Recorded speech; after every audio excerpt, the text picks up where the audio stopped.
Bonjour les amis, bienvenue sur ma chaîne et bienvenue dans ce petit bilan couture de la fin du mois d'octobre 2024. Petit bilan, pas si petit que ça parce qu'il y a j'ai beaucoup de pièces à vous présenter, mais bon, ce sont des pièces qui ont été rapides à coudre. Hein, il y a pas mal de t-shirts. Il y a aussi des pièces que j'ai réalisées fin septembre, mais qui s'ajoutent à ce bilan parce que j'ai voulu attendre d'avoir les photos pour vous les présenter. Donc c'est parti. Au sommaire de ce bilan, il y a une chemise et un petit t-shirt que j'ai réalisé parce qu'on était en visite dans la famille. Je les ai donc réalisés pour les petits-neveux de mon mari. Je me suis fait un pantalon à taille élastiquée. J'ai réalisé 2 t-shirts pour ma sœur, un bob pour ma fille. Et en ce qui concerne les accessoires, j'ai fait un sac pour ma belle-sœur, pas ma belle-fille, ma belle-sœur, un sac pour ma belle-sœur et une protection pour ma tablette. Ce que je porte aujourd'hui, c'est le pulsage de la Maison Victor avec mon éternel pantalon à taille élastiquée. On va commencer donc par les vêtements que j'ai réalisés pour les petits-neveux de mon mari. Ils ont déjà été offerts, je ne peux pas vous les présenter là, mais avant de les offrir, j'y avais pensé, j'avais filmé la présentation que je vous mets là tout de suite. J'avais fait pour ma sœur un t-shirt avec un tissu qu'elle avait acheté chez Diffustock à Fives. Il me restait des petites chutes, donc vraiment des toutes petites chutes. Donc j'ai décidé, puisqu'on était invité chez un neveu de mon mari, de faire un t-shirt pour sa petite fille. Je ne sais pas quel âge elle a exactement, elle doit avoir 2-3 ans. J'ai fait en 4 ans. Alors j'ai pris comme modèle de base un modèle que j'avais téléchargé il y a très longtemps, je pense à partir d'un site, d'une chaîne YouTube ou d'un site ou d'un blog, je ne sais plus. Ça s'appelle, c'est une espagnole, je ne sais pas son prénom, ça s'appelle Oh Mother Mine, je vous l'écris là en bas, DIY. Et ça fait des années que je l'ai, ce patron, je ne l'ai jamais utilisé. Et puis là, c'est l'occasion, hein. C'était un patron de sweatshirt à capuche. Hein. Je prends la base, hein. Après, j'extrapole, je fais les choses à ma façon. Donc j'ai coupé le haut en deux pour faire un petit empiècement en bas. J'ai mis des bandes aux poignets, aux manches et en bas. Et puis c'est du biais, hein, c'est le reste du biais du t-shirt de ma soeur. Tout était sur la table, j'ai tout fait avec les restes. Et voilà, donc ce petit t-shirt en taille 4 ans pour une petite fille. Bon, c'est mignon tout plein, hein, le dos. Et pareil, les 2 coupons sont partis. Le reste du coupon de ma sœur et le reste du jersey de coton blanc que j'avais. Le reste du biais, il n'y en a plus. Tout est parti dans ce petit t-shirt. Donc vous voyez qu'avec les chutes, on peut faire de jolies choses. J'espère pouvoir vous montrer une photo portée. Bon, ce vêtement, il était fait. J'aurais pu le mettre dans le bilan précédent. J'ai attendu de le mettre dans ce bilan-là pour que vous ayez une photo portée. On part demain. J'espère que vous l'aurez.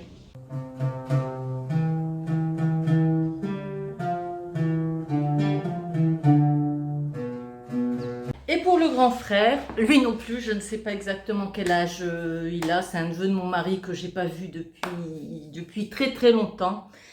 Donc il doit avoir 12-13 ans, je ne sais pas exactement. En tout cas, je lui ai fait du 14 ans. Pour la petite sœur, j'ai fait du 4 ans. Elle doit avoir 2-3 ans. Comme ça, ils pourront... Il vaut mieux que ce soit trop grand que trop petit. Si c'est trop grand, on met dans l'armoire. Bon, là, j'ai fait du 14 ans. Je ne crois pas que ce sera trop grand. J'espère que ça lui ira.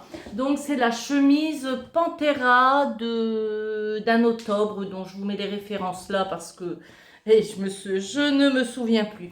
Alors, c'est une chemise qui a quand même pas mal de détails. On les voit pas trop parce que j'ai choisi un tissu, un joli tissu que j'aime bien. C'est mon mari qui l'avait choisi pour que je lui fasse une chemise à lui. Il m'en reste. C'est un tissu que j'avais acheté à Tétouan. J'aime pas trop, j'achète peu de tissus en ligne, hein, j'achète toujours les tissus que je peux voir et tâter, enfin bref. Et les tissus que j'achète sont souvent des souvenirs de déplacement. Donc celui-là, il a été acheté à Tétouan lors de nos vacances au mois de, je pense qu'on y était allé en février ou mars 2024 de cette année. Donc voilà, la chemise Panthera. Alors tous les détails qu'elle a. Elle a des petites épaulettes que j'ai fait tenir avec des pressions cam. Elle a des empiècements sur le devant que je vous montre. Ça se voit pas bien, mais regardez, là il y a une couture. Un petit empiècement en pointe sur le devant. Ça aurait été joli de faire ça dans un tissu contrasté, mais bon, j'avais sorti ce tissu-là, j'ai tout fait dans ce tissu-là. Ça se voit pas trop, mais bon. Non, même en vrai, ça se voit pas trop. Mais bon, le détail est là quand même. C'est une chemise avec col et pied de col. Et puis, avec un empiècement derrière. Bon, c'est le fait de faire cette chemise qui m'a aussi donné l'idée de faire le tuto du burrito, puisque comme je devais le faire, je ne l'ai pas fait exprès. Comme je devais le faire, bah, ma foi, je l'ai fait avec cette chemise. J'ai mis des pressions, puisque j'en avais mis aux poches, hein, des poches à rabat. Il y en a une de chaque côté. Comme j'avais fermé avec des pressions les petites poches à rabat, bah, j'ai mis les mêmes pressions. J'aurais voulu en mettre des noirs, j'en avais pas, donc j'en ai mis des bronzes. Bon, ma foi, ça fait une petite fantaisie. Donc voilà, la chemise Panthera de octobre pour ce petit neveu de mon mari. J'espère qu'elle lui ira, là pareil, hein, on y va demain. Donc j'espère pouvoir vous présenter une photo portée. Rien n'est sûr, mais j'ai demandé en tout cas.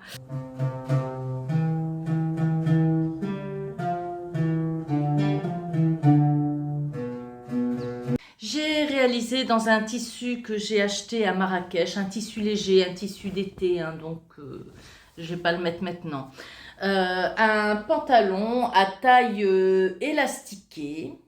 Alors j'aime beaucoup l'imprimer de ce tissu et je voulais faire avec un haut bleu dans un satin bleu qui allait bien. J'avais pas assez de tissu, mais d'ici l'été prochain, j'aurai de quoi trouver quelque chose pour mettre avec. Alors il s'agit de ce pantalon-là, voilà, celui-là, que j'ai réalisé à partir d'un tendance couture Simplicity. Le numéro 32, il n'y a pas de date sur les tendances couture. Donc je ne peux pas vous dire de quand il date. En tout cas, il est vieux, de chez vieux. Donc voilà le pantalon. Sur le patron, il n'y avait pas de poche. J'ai fait des poches italiennes, mais qui ont du mal à tenir en place malgré la sous-piqûre et malgré le thermocollant que j'ai mis, une bande de thermocollant là sur la coupe en biais pour éviter que ça se déforme. Je pense que c'est tout simplement dû au fait que ce sont des poches italiennes que j'ai patronnées moi-même et qui sont trop longues, quoi. J'aurais dû regardez, ma main, elle passe largement. J'aurais pu couper, enfin, j'aurais pu la faire plus petite, ma main serait rentrée et la poche aurait sans doute eu plus de tenue. Je dois faire un autre pantalon. Je vais changer le patronage de la poche pour éviter ce problème. C'est pas vraiment un problème quand je le porte, ça. En plus, je mets mes hauts dessus, ça pose pas vraiment de problème. Mais je trouve que quand même, comme ça, enfin, on va remédier à ça. Donc voilà. Quoi vous dire d'autre? Vous avez vu peut-être le tuto sur la ceinture élastiquée. J'en ai un autre coupé sur ce modèle. Moi, je coupe le pantalon. Après, la ceinture, je la fais à mon idée. Et donc, je ferai une ceinture élastique avec aplat pour laquelle je ferai un tuto. Comme ça, ben, vous aurez mes deux façons de faire les ceintures élastiquées. Donc voilà mon petit pantalon de couture tendance Simplicity que je vous montre porter tout de suite.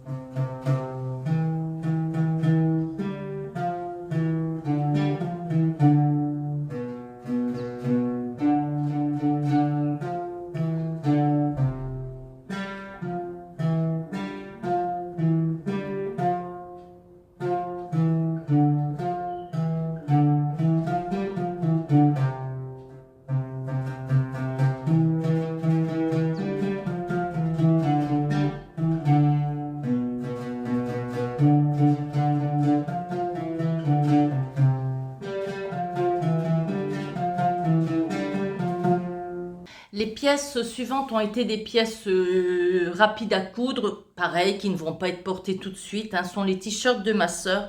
Elle avait acheté du tissu. Ce premier tissu, elle l'avait acheté chez Diffustock. Et celui-là, c'est moi qui lui avais offert. Je l'avais acheté chez Armor Luxe lors de mes vacances en Bretagne en juin dernier. Donc, on va commencer par celui-là. Elle m'avait ramené le tissu. C'est pour l'été prochain. Je vais lui ramener les t-shirts. Ils sont faits. Elle les mettra dans son placard en attendant l'été prochain. Donc, ce t-shirt-là, ainsi que l'autre, c'est le t-shirt. Enfin, c'est pas un t-shirt, c'est le pull socks de Patron Moi Je Couds, dont j'ai échancré un peu l'encolure parce que, ben oui, c'était à l'origine un pull, donc il avait exactement l'encolure très très haute, donc je l'ai échancré un petit peu, je l'ai descendu de 3-4 cm. Je me souviens plus, autrement bah, c'est quelque chose de tout simple. Hein. Celui-là, il est vraiment tout simple. Je n'ai pas encore terminé les ourlets, tout simplement parce que je vais les ramener à la Maison de France où il y a ma recouvreuse. Donc quand on a comme ça des machines à droite et des machines à gauche, on est bien obligé de composer avec ça. Donc je vais terminer, je vais faire les ourlets à la recouvreuse quand je serai rentrée en France, ce qui ne saurait tarder. On va rentrer dans le courant du mois de novembre, à la fin plutôt du mois de novembre. La deuxième pièce, c'est un t-shirt. Je m'en étais fait un comme ça. Et puis elle aimait bien l'encolure carrée. Donc je lui ai fait l'encolure carrée. Là, c'est pareil. C'est le socks de Patron Moi Je Couds. Je n'ai pas fait l'ourlet en bas qui sera fait à la recouvreuse. Mais par contre, pour les manches, j'ai mis des petits bracelets. Et j'ai fait l'encolure carrée. J'ai coupé à angle droit et puis voilà. Et puis j'ai calculé ma bande à 0,80 avec un quota de 0,80, c'est-à-dire que j'ai mesuré de là à là et j'ai multiplié par 0,80 pour couper cette bande-là. Après, j'ai mesuré de là à là, j'ai multiplié par 0,80 pour couper cette bande-là. Et puis j'ai fait avec la méthode de la maison Victor. Bah, il faudrait peut-être une fois que je vous montre comment je fais. Ça peut être aussi l'occasion de faire un tuto, quoique j'ai pas de t-shirt à réaliser. J'aurais dû le faire en faisant ça, j'ai pas été maligne. Mais bon, on pense pas à tout. C'est pas grave, ça viendra. Et puis je fais avec la méthode de la maison Victor, c'est-à-dire que je couds mes pièces colle déjà en forme. Et après, ben, je fais par incrustation. D'abord là, et puis après, je crante l'intérieur de mon tissu, je tourne mon tissu et puis je fais le reste. Hein. Regardez, c'est cranté, le tissu bleu est cranté pour pouvoir poser en incrustation l'encolure. Voilà, donc les deux t-shirts pour ma sœur. Je vous les montrer portés sur moi parce que bah, elle est un petit peu plus menue que moi, mais bon, globalement, en t-shirt, ce qui passe pour moi passe pour elle et vice-versa. Donc je vous montre ça tout de suite.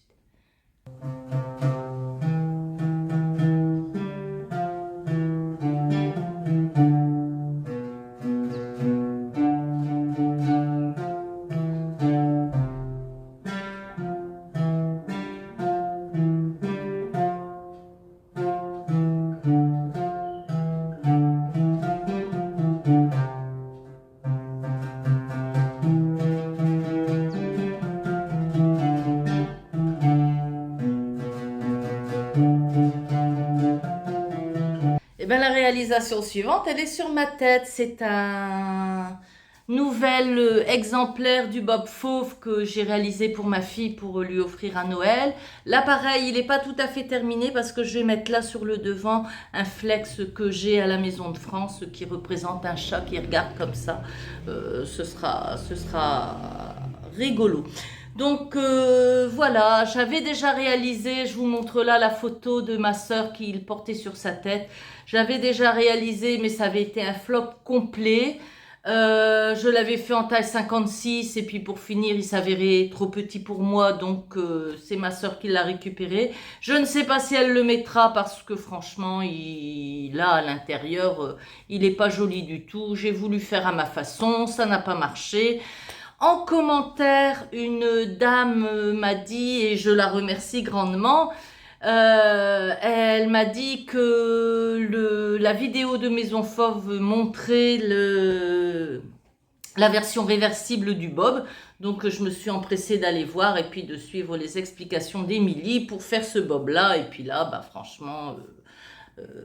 tout va bien, il est parfait, ça ondule pas à l'intérieur. En fin de compte, c'est parce que la doublure est tenue par cette couture-là, et moi j'ai ajouté un point à la main pour maintenir la doublure à cette couture-là. Quoique c'est maintenu par les surpiqûres. Je n'en ai fait que 3, je trouvais que ça suffisait. Et une autre dame m'avait dit que, en fin de compte, et c'est vrai, je l'ai remarqué parce que le 56, il était un petit peu petit, que sa taille est petit. Donc là, j'ai fait en taille 58, la taille la plus grande. Donc voilà, ma fille est une porteuse de chapeau, elle en porte tout le temps. Donc... bon, l'année dernière, je lui avais fait un béret. Là, c'est un bob.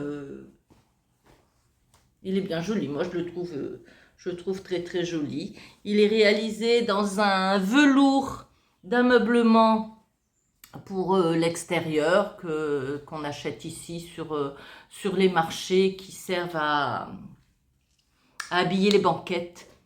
Et à l'intérieur, c'est une gabardine bleu marine. Donc voilà, ben, je vous le montre porté une nouvelle fois. Voilà. Allez, je vais vous montrer le dos aussi.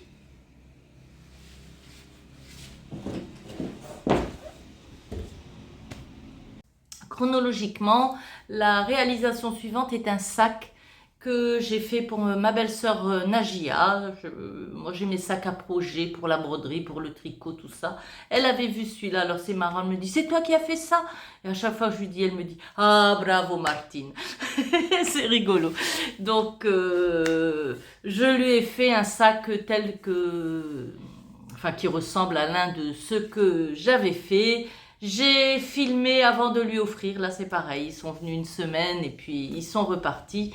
Avant de lui offrir, j'ai tourné la présentation que je vous montre là tout de suite. J'ai également réalisé un sac pour ma belle-sœur, donc voilà, c'est un sac où j'ai séparé le haut et le bas. Bon, j'en avais déjà fait un avec ma copine Domi il y a quelques temps, c'est elle qui m'avait donné les mesures. Comme ma belle-sœur avait vu mon sac et en voulait un comme ça, mais un petit peu plus grand, j'ai fait mes mesures à moi. Donc mes mesures à moi, c'est 45 de large sur 30 de haut pour cette pièce-là et cette pièce-là. Et pareil pour cette pièce-là, 45 de large et 30 de haut. Mais comme on la plie en deux pour faire le fond, ça paraît moins grand. J'ai séparé avec un passepoil les pièces du bas la pièce du bas et les pièces du haut. Et j'ai creusé là, j'ai plié la pièce en deux et j'ai creusé je les ai plus là, non, je les ai jetés, des carrés de 5 sur 6. 6 là où il y aura la couture, c'est-à-dire sur le côté comme ça, et 5 comme ça, puisque comme c'était le fond, et il n'y avait pas de couture. Donc voilà pour l'extérieur du sac. Pour l'intérieur du sac, Je vais le retourner. Pour l'intérieur du sac, j'ai fait... j'ai pris la mesure sur l'extérieur et j'ai fait une poche zippée à l'intérieur. J'ai aussi mis une bande pour les hanches, c'est 60 sur j'ai fait 60 sur 10, mais j'aurais dû faire plus parce qu'elles sont un petit peu mollassonnes, j'ai pas pu replier jusqu'au milieu, ça aurait été trop étroit. Donc je pense que pour le prochain je ferai là ça fait 3 cm il me semble. Attendez, je vais mesurer. Non, ça fait 4 cm. Donc, 4 à l'intérieur, 2 fois 4 à l'intérieur, 2 fois 4 à l'extérieur. Je ferai 60 sur 16 pour avoir... ou alors, si je fais 60 sur 10 comme j'ai fait là, il faut entoiler. Dommage, j'ai oublié d'entoiler le fond du sac. Donc, c'est un petit peu mou. J'ai complètement oublié l'entoilage. Et puis, ben, il y a une petite bande là. Sur mon sac, elle est beaucoup plus grande. Mais là, j'avais plus de tissu. Donc, je me suis dit, bah, tant pis, j'essaye quand même de la faire comme ça. Donc, je l'ai insérée au moment de la couture du haut. Je l'ai insérée entre la doublure et le tissu extérieur. Et puis, bon, ça a marché. Il faut mettre l'envers de la bande sur l'endroit, je l'ai noté, ou l'inverse, je l'ai noté parce que ça, c'est un truc à oublier. Alors, pour la partie, elle doit être placée en sandwich entre le sac et la doublure, envers de la bande sur l'endroit de la doublure. Donc, voilà. Heureusement, j'avais fait un essai parce que je ne savais pas dans quel sens la placer. Et comme ça, hop, on a, avec une coulisse en haut, ben de quoi fermer le sac. Voilà. Bon, quand la coulisse est fermée, il perd sa forme, mais ça n'a pas grande importance pour ma belle-sœur. Hein. Ça fait presque une forme arrondie. Donc voilà, je vous le montre d'un peu plus loin. Ce sac, alors le fond, c'est un tuile de coton, un serget de coton, genre pour faire une veste en jean ou un jean. Je sais pas où je l'ai récupéré. C'était une chute. J'ai dû la récupérer de quelqu'un, je ne sais pas qui. Ce tissu-là, je l'ai acheté chez Emmaüs dans le Midi, je ne sais plus, dans le village. C'est ma copine qui conduisait. Donc, ah mince, non, j'ai oublié le nom de la ville. Ah mince, là j'ai oublié le nom de la ville, je suis désolée.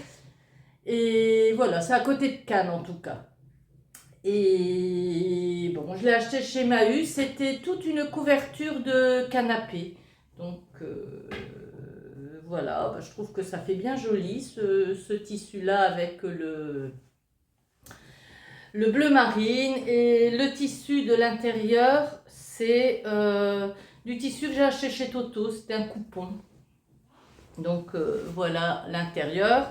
Vous remarquez que ça c'est une astuce qu'a donnée Sophie de la cabane à coudre.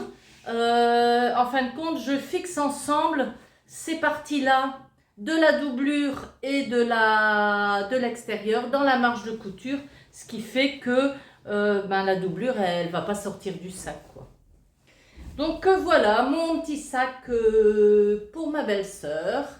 Voilà, je vous le remontre avant de lui donner. Voilà. Et de l'intérieur, quand il est fermé, hop. Eh ben, qu'est-ce qui s'est passé? Eh ben, c'est que le cordon, il n'est pas solide, c'est le cordon qui s'est cassé. Bah, j'ai bien fait de vous le montrer. Il m'arrive toujours des aventures, vous savez. J'ai bien fait de vous le montrer parce que, avant de lui donner, je vais remplacer le cordon, évidemment. Voilà. Voilà, voilà. J'ai changé d'appareil pour pouvoir vous montrer ma dernière réalisation qui est une protection pour ma tablette. On trouve ici dans les librairies des feuilles de bricolage comme ça pour faire du bricolage dans les écoles, dans les maternelles, découper des choses. Donc j'ai utilisé ces feuilles-là pour mettre à l'intérieur de... J'ai pas thermocollé. J'ai utilisé ça pour mettre à l'intérieur des pochettes et franchement, ça fait bien office de protection. Il y a eu un travail de préparation pour cette pochette puisque j'ai brodé. La petite fleur là, c'est tout simplement pour cacher un pli parce que quand j'ai fait ma surpiqûre là, eh ben, ça a formé un pli. Donc voilà. Bon, ma tablette elle est un petit peu bigleuse parce que, enfin le trou, elle n'a pas les yeux en face des trous. Mais bon, voilà. Donc c'est pas grave. Hein. De toute façon, la plupart du temps, je l'utilise pour filmer mes bilans et je la mets comme ça avec, avec cette petite caméra là et puis pas celle qui est derrière. Au départ, je n'avais mis que des élastiques, ces deux élastiques là, et il s'avère qu'elle partait toujours de l'autre côté, qu'elle n'était pas bien maintenue. Donc je vais vous l'enlever pour vous montrer. Donc j'ai rajouté un élastique là, mais il n'a pas pu être, j'avais terminé déjà, donc il n'a pas pu être mis dans la couture intérieure. C'est pas grave, je l'ai fixé. Bon, on a un petit point là en haut et en bas pour le maintenir. C'est pas grave, hein, c'est pour moi, c'est pas un truc que je vais offrir. Donc, et maintenant qu'elle a les quatre élastiques, franchement, ça va parfaitement. Donc voilà, je l'ai réalisé, je vais vous montrer ça. J'ai réalisé le patron à partir de mon ancienne protection qui est complètement cassée. C'était cassé là, la tablette ne tenait plus. C'était cassé là, je m'accrochais partout. Donc il était temps que j'en change. Et je me suis dit, je vais pas en acheter une autre, je vais la faire moi-même. Et puis je suis bien contente. La seule différence sur le patron, c'est que j'ai pris là un petit morceau au lieu de faire tout. Parce que là, c'est pour mettre un stylet. Et je l'ai perdu le stylet, donc je vais peut-être le retrouver, mais en tout cas je l'utilise pas, je préfère faire ça avec mes doigts. Donc voilà la protection de ma tablette qui est bien fonctionnelle, qui est jolie, qui est personnalisée, donc voilà. Cette dernière réalisation du mois d'octobre. Et voilà ce petit bilan qui se termine. Pour les projets à suivre, je vais faire déjà ce pantalon, le même que le bleu que je vous ai montré là, il est déjà coupé, il est en vert. Je vais le faire quand même parce qu'il est coupé et je vais en profiter pour faire le tuto de la ceinture élastiquée avec à plat. Autrement, j'ai pas trop d'autres projets. J'ai des tissus, mais j'ai pas trop d'idées de ce que je vais faire avec. Je viens d'acheter, parce que je regarde ses vlogs, j'adore cette femme, moi, avec sa cuillère en bois et son énergie qu'elle transmet. Je regarde les vlogs de Sophie Denise et je viens de lui acheter le gilet Dougal. Donc je pense que je vais le réaliser. Ouais, j'ai pas d'autres idées. Je travaille, je fais pas mal de trucs aussi sur la journée du handicap. Là, je suis en train de faire des pochettes. Bon, comme je vous les montre pas, ça. Alors, je vais quand même vous montrer un petit peu ce que je suis en train. Regardez, ça va donner ça, une petite pochette. Hein. J'utilise mes chutes de tissu d'ameublement. Hein. C'était celui de la jupe de ma fille, puis de mon sac, et puis là, il m'en reste plus. Donc, j'ai réussi à faire 3 petites pochettes dans les chutes. Donc, j'en profite pour faire un petit coucou à Séverine. Et puis voilà, et puis je vous dis à la prochaine, dans 15 jours. Dans 15 jours, on sera proche du retour en France. Et bah là, il me reste tout le début du mois de novembre pour réfléchir à ce que je vais coudre. Ouais, peut-être le gilet Dougal, ce pantalon, continuer mes pochettes. Et puis, je sais pas. J'ai des tissus d'été, j'ai pas beaucoup de tissus d'hiver ici, j'en ai pratiquement pas. Autrement, j'ai du tissu accessoire, j'aime bien moi faire les accessoires. Bon, on verra bien, hein. Vous verrez bien aussi la prochaine fois. Allez, je vous dis bye bye, salut, ciao.